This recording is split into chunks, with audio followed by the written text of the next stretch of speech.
with Thai immigration quoted as saying, "We won't send someone to their death." An 18-year-old Saudi girl remained in Bangkok after a Twitter frenzy, where she claimed that she would be persecuted if she was returned to her homeland and family. Thai immigration was definitely stuck in the middle of an international issue this week, as the teenager was taken to an hotel at the weekend after arriving here. She claims that she had a visa for Australia, but yesterday saw an Australian senator calling for emergency travel documents to be issued to her, indicating that in fact she may not have had a visa at all. Had she been allowed to take the second part of her planned journey to Australia from Bangkok, she would normally have been refused entry and returned to Thailand.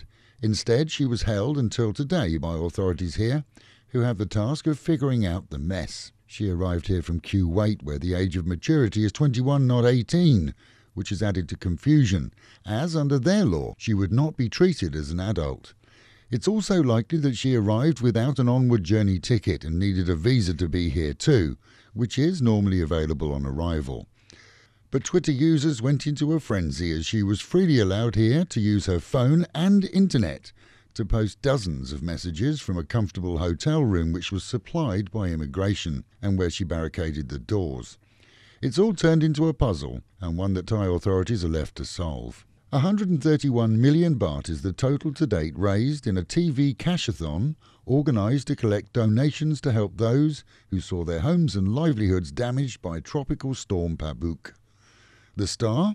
Thailand's Prime Minister himself, General Prayut, who took to the phones, accepted payments and generally helped out along with other cabinet ministers. A convenience store clerk in Samut Songkhram province was amazed yesterday.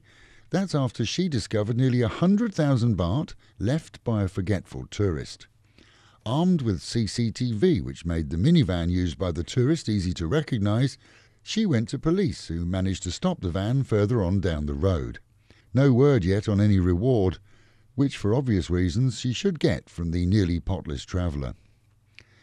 Meanwhile, at home and in Pattaya, authorities are checking all entertainment venues from bars up to see that they have current entertainment licences and have applied to renew their drinks licences. Yesterday saw the whole of the Bacau area and adjoining sois checked, and businesses are reminded that regardless of the date when you applied for licence, it's due for application for renewal on the 31st of December, that's last month. Proof of application is currently being accepted, as often it takes some while to issue actual licence documents. No news on charges against a 26-year-old arrested at the weekend after making a false police report last week. The Chinaman had claimed that a fellow traveller had robbed him. Police investigated and found that he'd made the whole thing up. The first, but probably not the last, to make a fake claim and to waste police time this year. Last year saw many file reports in order that they could make insurance claims, only to be caught out very quickly. Smog or not? That's the Pattaya question. As Bangkok has seen rising and unhealthy levels of real smog this and last week, so Pattaya too has low-lying clouds at the moment. Cooler weather has brought with it mist and more, but in most cases it's clean and safe. Darksiders will notice an odd smell every now and then, but it's usually from fires that people in the villages start to burn. That then sticks in the air. But smog, it's not. And with the Met Office promising highs today of 29, dropping down to 21, and another slightly overcast day with low cloud, that is the local and national news from Fabulous 103 FM, keeping you in touch with Thailand and of course Pattaya, the city of fun.